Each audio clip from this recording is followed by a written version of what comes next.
നെറ്റ്ഫ്ലിക്സിൽ കുറച്ച് ദിവസങ്ങൾക്ക് മുമ്പ്, ആഴ്ചകൾക്ക് മുമ്പ് അഡോളസൻസ് എന്ന് പറയുന്ന ഒരു സീരീസ് ഇറങ്ങിയിരുന്നു. 4 എപ്പിസോഡിലായിട്ടുള്ള ആ സീരീസ് കൗമാരക്കാരുടെ കാര്യങ്ങളാണ് പറയുന്നത്. കഥയല്ല, കാര്യങ്ങൾ തന്നെയാണ് പറയുന്നത്. ഇക്കാലത്ത് എങ്ങനെയാണ് അവർ ചിന്തിക്കുന്നത് എന്നുള്ളതാണ് അതിൽ പ്രധാനമായും അതിൻ്റെ ഉള്ളടക്കം. പ്രത്യേകിച്ചും അമേരിക്കയിൽ നിന്ന് ഇറങ്ങുന്ന ഒരു സീരീസ് ആയതുകൊണ്ട് തന്നെ അവിടുത്തെ ഗൺ കൾച്ചർ ഒക്കെ എങ്ങനെ വരുന്നു, ആ രീതിയിലുള്ള ഒരു വലിയ തരത്തിലുള്ള ചർച്ചയ്ക്ക് സാധ്യതയുള്ള, നമ്മുടെ ചിന്തകളെ മാറ്റിമറിക്കുന്ന രീതിയിലുള്ള ഒരു വെബ് സീരീസാണ് അത്. ആ വെബ് സീരീസ് എന്ത് തരത്തിലുള്ള പ്രതിഫലനമാണ് നമ്മുടെ സമൂഹത്തിൽ അതിൽ കണ്ടവരിൽ ഉണ്ടാക്കുന്നത് എന്നുള്ളതാണ്. ഒരു കൗമാരക്കാരൻ്റെ പിതാവ് എന്ന നിലയിൽ അജിംസിന് എന്താണ് അത് കണ്ടതിന് ശേഷം പറയാനുള്ളത്? അത് US സീരീസ് അല്ല, അത് UK സീരീസാണ്. UK ആണോ? UK ആക്സെൻറ്റിലുള്ള ലാംഗ്വേജ് ആണ്. അതിൽ നമുക്ക് ഭയങ്കര പാടാണ് അത് ട്രാക്ക് ചെയ്യാൻ. ഓക്കെ, ആക്ച്വലി അത് നമ്മൾ ഈ ജെൻ ആൽഫ എന്ന് പറയുന്ന പുതിയ തലമുറയുണ്ടല്ലോ, 2000-നും 2010-നൊക്കെ ശേഷം ജനിച്ച ആളുകൾ, പ്രത്യേകിച്ചും 2010-ന് ശേഷം ജനിച്ച കുട്ടികളുടെ ഒരു കഥയാണിത്. ആ പ്രായത്തിലുള്ള കുട്ടികളുടെ കഥയാണ്. കഥയല്ല, കാര്യം തന്നെയാണ്. അപ്പോൾ നമ്മൾ വിചാരിക്കുകയും 80s 90s കിഡ്സ് വിചാരിക്കുക നമ്മളായിരിക്കും ഏറ്റവും കിഡിലൻ പേരൻസ് എന്നാണ്. അതിൻ്റെ കാരണം എന്താ? ഞാൻ എൻ്റെ മക്കളോട് പറയും, എൻ്റെ മുമ്പിൽ നിങ്ങൾക്ക് ഒരു വിളച്ചിലും നടക്കില്ല, കാരണം നിങ്ങളെക്കാൾ വലിയ ജഗജല്ലിയായിരുന്നു ഞാൻ. ഇത്രയും ജഗജല്ലിയായ ഒരാളുടെ മകനായി ജനിച്ചതാണ് നിൻ്റെ ദൗർഭാഗ്യം ഞാൻ എൻ്റെ മകനോട് പറയാറുണ്ട്.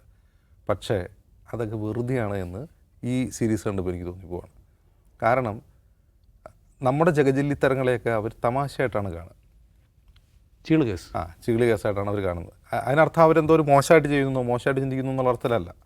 ഇപ്പോൾ നൗഫലിൻ്റെ കുട്ടിയോട് പറയാം, ഞാൻ സ്കൂളിൽ പോയിക്കൊണ്ടിരുന്നത് ഇത്ര കിലോമീറ്റർ നടന്നാണ്, അല്ലെങ്കിൽ കോളേജിൽ പോയിക്കൊണ്ടിരുന്നത് 4 ബസ് കയറിയാണ്, അതിന് എന്നായിരിക്കും അത് ചോദിക്കുക. അത് നിങ്ങളുടെ ഈ ദാരിദ്ര്യവും പണ്ടപ്പരപ്പൊക്കെ എന്തിനാണ് എന്നോട് പറയുന്നതെന്നാണ് അവരത് ചോദിക്കുന്നത്. കാരണം അവർക്ക് റിലേറ്റ് ചെയ്യാൻ പറ്റുകയില്ല. അത് നിങ്ങളങ്ങനെ കഷ്ടപ്പെട്ടിട്ടുണ്ടാകാം, അതിന് ഞാൻ കഷ്ടപ്പെടണോ എന്നാണ് അവരുടെ ചോദ്യം. അതായത് അവരവരുടെ റൈറ്റ്സിനെ പറ്റി നന്നായിട്ട് ലേൺഡ് ആയിട്ടുള്ളൊരു ജനറേഷനാണ് ഈ പറയുന്ന പുതിയ ജനറേഷൻ. അപ്പോൾ അതുകൊണ്ട് അവരുടെ മുമ്പിൽ ദാരിദ്ര്യവും ഒന്നും പറഞ്ഞിട്ടൊരു കാര്യമില്ല. എൻ്റെ കാലത്ത്, എൻ്റെ ചെറുപ്പത്തിൽ മൊബൈൽ ഫോൺ ഉണ്ടായിരുന്നില്ല, TV ഉണ്ടായിരുന്നില്ല എന്നൊക്കെ പറഞ്ഞ് അവരെ സ്വാധീനിക്കാൻ നിങ്ങൾക്ക് കഴിയില്ല. രണ്ടാമത്തെ കാര്യം, ഒന്ന്, അവർ സോഷ്യൽ മീഡിയ ഫ്ലറിഷ് ചെയ്ത ഒരു കാലത്തേക്കാണ് ജനിച്ചു വീഴുന്നത് തന്നെ. ഉണ്ടാകുന്ന കുട്ടി 2010 മുതലൊക്കെ ഉണ്ടാകുന്ന കുട്ടികൾക്ക് നമ്മൾ മൊബൈലാണ് കൊടുക്കുന്നത്, കളിപ്പാട്ടല്ല. മോനെ ചോറുണ്ടെന്ന് പറഞ്ഞിട്ട് നമ്മൾ കാർട്ടൂണാണ് കാണിച്ചു കൊടുത്തുകൊണ്ടിരുന്നത്. നമ്മൾ തന്നെ ചെയ്ത കാര്യമാണ്. നമ്മൾ വിചാരിക്കുന്നത് എന്താ, കാര്യങ്ങൾ എളുപ്പം നടക്കും, നമ്മുടെ ജഗജല്ലി തരത്തിൽ കാര്യങ്ങൾ എളുപ്പം നടക്കും എന്നുള്ളതാണ്.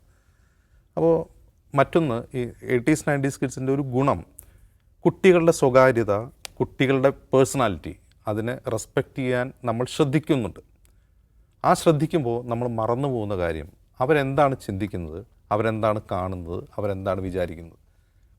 ഏറ്റവും അങ്ങേറ്റം പോയി കഴിഞ്ഞാൽ 80s 90s കിഡ്സ്, നമ്മുടെ കുട്ടികൾ റൂമിനകത്ത് എന്തായിരിക്കും കാണുന്നുള്ള ഫസ്റ്റ് ചിന്ത, അവൻ ഫോൺ കാണുന്നുണ്ടാവുമോ, ഇതായിരിക്കും ചിന്തിക്കുക. നമ്മുടെ ആശങ്ക അതാണ്. അവരതൊന്നുമല്ല കാണുന്നത്. അവർ ഗെയിമിങ്ങിനിടയ്ക്കുണ്ടാവും, അവർ ഷോർട്ട് വീഡിയോസ് കാണുന്നുണ്ടാവും, അവർ സ്നാപ്ചാറ്റിലോ ടിക്ടോക്കിലോ അല്ലെങ്കിൽ ഇൻസ്റ്റയിലോ അവരുടെ കൂട്ടുകാരോട് സംസാരിക്കുന്നുണ്ടാവും. എന്താണ് ഇവർ സംസാരിക്കുന്നതെന്ന് കരുതി നമ്മളതൊന്ന് വായിക്കാമെന്ന് കരുതുക, മനസ്സിലാവില്ല, ഒന്നും മനസ്സിലാവില്ല. അതായത് നമ്മളൊരു ഇമോജി ഉപയോഗിക്കുന്നത്, നമ്മളൊരു ഇമോഷൻ പ്രകടിപ്പിക്കാനുള്ളൊരു ഇമോജി ഉപയോഗിക്കുക, പക്ഷെ അതിനു വേണ്ടി മാത്രമല്ല, അവരതിലൂടെ കമ്മ്യൂണിക്കേറ്റ് ചെയ്യുന്നുണ്ട്. ഇപ്പോൾ ഒരു ഉദാഹരണം പറഞ്ഞു കഴിഞ്ഞാൽ, ഇപ്പോൾ റെഡ് ഹാർട്ട് നമ്മളിടുകയാണ്. നമ്മളിപ്പോൾ ഒരാൾ സംസാരിക്കുമ്പോൾ റെഡ് ഹാർട്ട് ഇട്ടാൽ ഒന്നുകിൽ ഐ ലവ് യു എന്ന് വളരെ മാന്യമായി പറയാവുന്ന ഒരു കാര്യമാണ്. നമുക്ക് അയാളോടുള്ള അഫെക്ഷൻ, സ്നേഹം കാണിക്കാനുള്ളതാണ്. ഈ ഹാർട്ടിന് തന്നെ പല കളറുണ്ട്, പർപ്പിളുണ്ട്, ഗ്രീനുണ്ട്, വൈറ്റ് ഉണ്ട്. ഇതിനൊക്കെ വേറെ വേറെ ഇമോഷൻസാണ്. ബ്ലൂ ഹാർട്ട് ഇട്ട് കഴിഞ്ഞാൽ അതിന് വേറെ ഇമോഷനാണ്. അത് വായിക്കുന്നയാൾക്കും മനസ്സിലാവും. ഇനി ഇമോഷൻസിൻ്റെ ഒരു കൂട്ടം തന്നെയുണ്ട്. ഇമോഷൻസിൻ്റെ കൂട്ടം ഇട്ടത് തന്നെ അവർക്ക് അക്ഷരങ്ങളില്ലാതെ കമ്മ്യൂണിക്കേറ്റ് ചെയ്യാൻ കഴിയും. അത് നമുക്ക് മനസ്സിലാവില്ല, അവർക്കേ മനസ്സിലാവുള്ളൂ.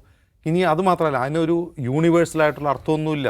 ചിലപ്പോൾ അത് ഐറണിക്കലായിട്ട് ഉപയോഗിക്കും, ചിലപ്പോൾ അത് ഐറണിക്കലായിട്ടായിരിക്കും ഉപയോഗിക്കുക, നമുക്കത് മനസ്സിലാവില്ല. പിന്നെ ഒരു ഗ്രൂപ്പിൻ്റെ കോഡായിരിക്കില്ല മറ്റൊരു ഗ്രൂപ്പിനുണ്ടാവുക. അവർ വേറെ രീതിയിൽ വേറൊരു കോണ്ടെക്സ്റ്റിലായിരിക്കും അത് ഉപയോഗിക്കുക. നമുക്കിത് മനസ്സിലാവുകയില്ല.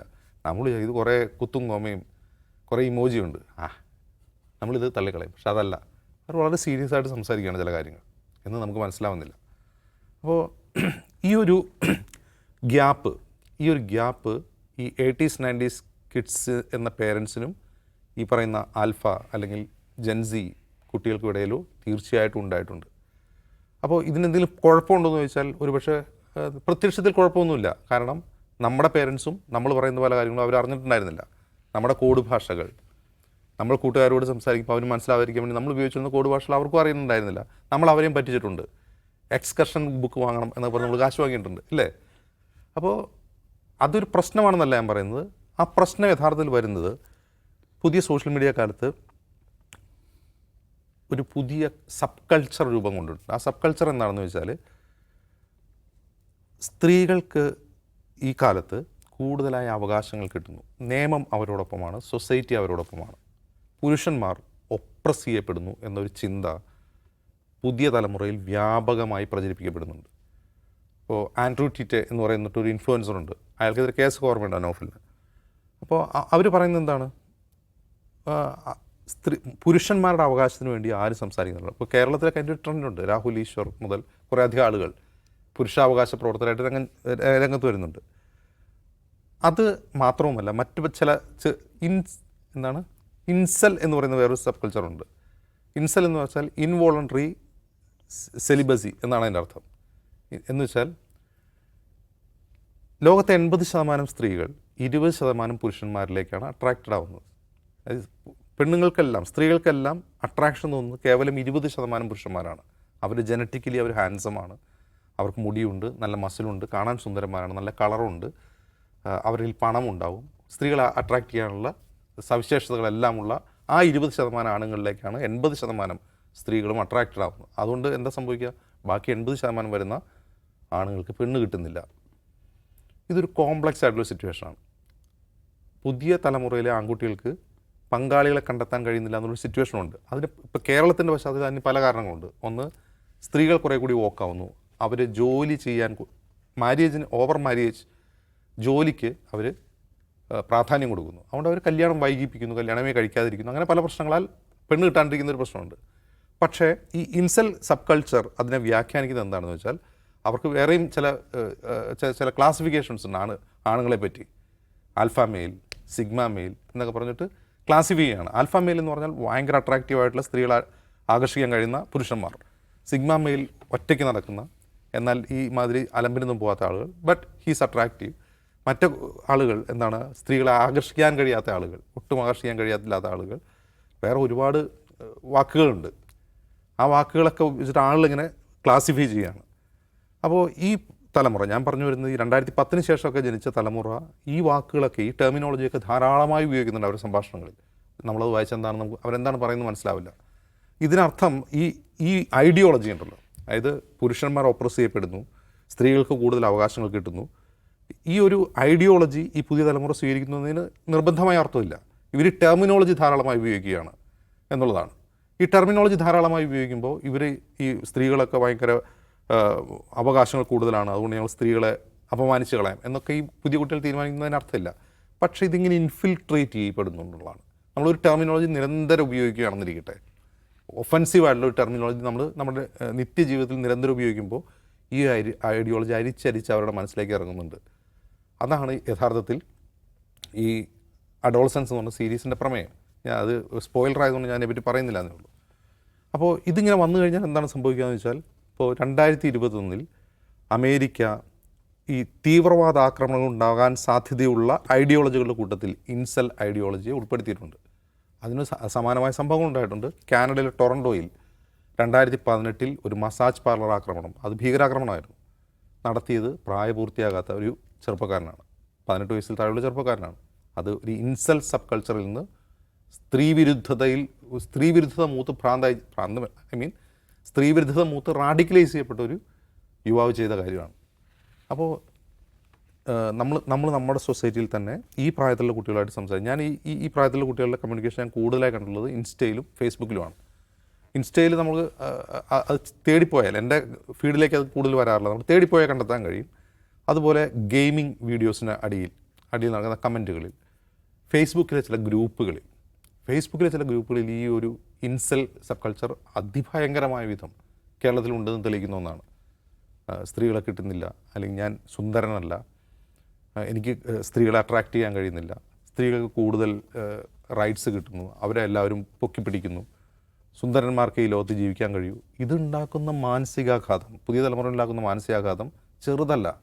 അത് അങ്ങനെ ചിന്തയായി വരുന്നവർ റാഡിക്കലൈസ് ചെയ്യപ്പെട്ടാൽ എന്താണ് സംഭവിക്കുക എന്നുള്ളതിന് ഉദാഹരണമാണ് പലപ്പോഴും നമ്മൾ ഈ വെസ്റ്റേൺ കൺട്രീസിൽ കഴിഞ്ഞൊരു 5-6 വർഷമായിട്ട് അല്ലെങ്കിൽ 5-10 വർഷമായിട്ട് കാണുന്ന ഈ ലോൺ വൂൾഫ് അറ്റാക്ക് ഒക്കെ ഉണ്ടല്ലോ. എന്ത് ഐഡിയോളജിയിലാണ് അവൻ ചെയ്തതെന്ന് അറിയില്ല.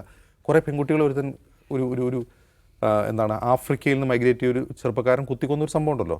ഈ കഴിഞ്ഞ വർഷം നടന്നതാണ്, 2024 നടന്നതാണ്. അവനെ ഏത് ഐഡിയോളജിയാണ് അവനെ സ്വാധീനിച്ചതെന്ന് അറിയില്ല. കുറേ പെൺകുട്ടികളെ കുത്തിക്കൊന്നു കത്തി ഉപയോഗിച്ച്, ഒരു 16 വയസ്സുകാരൻ. അവൻ എന്ത് ഐഡിയോളജിയിലാണ് ചെയ്തതെന്ന് അറിയില്ല. തീർച്ചയായിട്ടും ഇത്തരം ഐഡിയോളജികൾ അവരെ സ്വാധീനിക്കുന്നുണ്ടാവും. അപ്പോൾ ഏറ്റവും പ്രധാനപ്പെട്ട കാര്യം നമ്മുടെ മക്കൾ എന്താണ് ചിന്തിക്കുന്നത്, അവരെങ്ങനെയാണ് ലോകത്തെ കാണുന്നത്. ഒരു കുട്ടിയുടെ കണ്ണിലൂടെ നമുക്ക് ലോകത്തെ കാണാൻ കഴിയണം. ഒരു കുട്ടിയുടെ സ്കിന്നിലൂടെ നമുക്ക് ലോകത്തെ അനുഭവിക്കാൻ കഴിഞ്ഞാൽ മാത്രമേ നമുക്ക് നമ്മുടെ മക്കളെ മനസ്സിലാവൂ. അവരെന്താണ് പറയുന്നത്, അവരെന്താണ് ചിന്തിക്കുന്നത് മനസ്സിലാവും. ഇതിൽ ബാക്കി എന്താ പറയുക? ഇതിലിപ്പോൾ ഈ അഡോൾസെൻസ് എന്ന് പറഞ്ഞിട്ടുള്ള സീരീസ് ആണല്ലോ വലിയ ചർച്ച ആക്കിയിരിക്കുന്നത്. ഇവിടെ ഈ കുട്ടികളെ മോണിറ്റർ ചെയ്യുക എന്ന് പറയുന്നൊരു പദ്ധതിയിലേക്ക് നാം പോകുന്നത് ശരിയല്ല. അവരുടെ ഭാഷ നമുക്ക് മനസ്സിലാകുന്നില്ല, എന്നാൽ പിന്നെ അതൊന്ന് പഠിച്ചു കളയാം, അല്ലെങ്കിൽ അവർ ഒറ്റയ്ക്കിരുന്ന് എന്ത് ചെയ്യുന്നു അത് പരിശോധിച്ച് കളയാം. അങ്ങനെ ഒരു എന്താ പറയേണ്ട, കുടുംബം ഒരു സ്റ്റേറ്റിനെ പോലെ തന്നെ മോണിറ്റർ ചെയ്യുന്ന ഒരു സംവിധാനത്തിലേക്ക് പോകേണ്ടതില്ല. ഇവിടെ ഇപ്പോൾ അജിംസ് പറഞ്ഞ കാര്യമുണ്ടല്ലോ, ഈ സ്ത്രീകൾക്ക് കൂടുതൽ അവകാശങ്ങൾ കിട്ടുന്നു, അതുമായി ബന്ധപ്പെട്ട അരക്ഷിതാവസ്ഥ പുരുഷന്മാർ നേരിടുന്നു, കുട്ടികൾ നേരിടുന്നുവെന്ന്. അപ്പോൾ ഈ സ്ത്രീകൾക്ക് അവകാശങ്ങളൊന്നും ഇല്ല എന്ന് പറയുന്ന ഘട്ടത്തിലും ആ ഘട്ടത്തിൽ സുരക്ഷിതരായിരുന്നോ സ്ത്രീകൾ? അല്ലെങ്കിൽ പുരുഷന്മാർ ഇത്തരം ആക്രമണങ്ങളൊന്നും ഒരു സ്ത്രീക്ക് മേലും നടത്താതിരുന്നിട്ടുണ്ടോ? അപ്പോൾ അങ്ങനെയല്ല. ആ ഘട്ടത്തിലെ സ്ത്രീവിരുദ്ധത വേറൊരു രൂപത്തിലായിരുന്നുവെങ്കിൽ പുതിയ തലമുറയിൽ സ്ത്രീവിരുദ്ധ നിലപാട് വേറൊരു രൂപത്തിൽ വരുന്നു. ഇപ്പോൾ ഈ പറയുന്ന ഈ സംഭവങ്ങളുടെ അടിസ്ഥാനത്തിൽ നടക്കുന്ന പഠനങ്ങളിൽ ഇതൊക്കെ പറയുന്നുണ്ടല്ലോ, ഇതിൻ്റെ ആൻറ്റി ഫെമിനിസ്റ്റ് സ്വഭാവം അല്ലേ, ഇത്തരം കൂട്ടായ്മകളുടെയൊക്കെ ആൻറ്റി ഫെമിനിസ്റ്റ് സ്വഭാവം പറയുന്നുണ്ട്. അപ്പോൾ പുതിയ കാലത്ത് പുതിയ രൂപത്തിൽ വരുന്ന സ്ത്രീവിരുദ്ധത, പുതിയ തലമുറയിൽ വന്നിരിക്കുന്ന സ്ത്രീവിരുദ്ധത എന്ന നിലയിൽ അത് കാണേണ്ടതാണ്. പഠനങ്ങളും അങ്ങനെ പറയുന്നു. ആപൽക്കരമായ കാര്യം, ഞാൻ വേഗം നിർത്താണ്, ആപൽക്കരമായൊരു കാര്യം, ഇത്തരം സംഭവങ്ങളുടെ ഒരു ഭാവി സാധ്യതയായിട്ട് ആശങ്കയോടെ ഇതുമായി ബന്ധപ്പെട്ട പഠനം നടത്തിയവർ പറയുന്നത് 2 കാര്യങ്ങളാണ്. ഒന്ന്, ഇവർ ഈ പറയുന്ന വൈറ്റ് സുപ്രീമസിയിലേക്ക് പോകുന്നു എന്ന് പറയുന്നത്, അത് ഗൗരവമുള്ള ഒരു കാര്യമാണ്. 2, ഈ പറയുന്ന ഫാർ റൈറ്റ് വിങ് എന്ന് പറയുന്ന ഒരു രാഷ്ട്രീയത്തിന് പറ്റുന്ന തരത്തിലുള്ള പാകപ്പെടുന്ന ഒരു തലമുറയായി, അതിൻ്റെ സ്വഭാവങ്ങളുള്ള ഒരു കൂട്ടരായി ഇവർ മാറുന്നുവെന്ന്. ഏതായാലും ഇതൊക്കെ കേട്ട് ഞാൻ വീട്ടിൽ ചെല്ലുമ്പോൾ എൻ്റെ കൗമാരക്കാരനായ മകൻ എന്ത് ചോദിക്കുമെന്ന് എനിക്കറിയില്ല.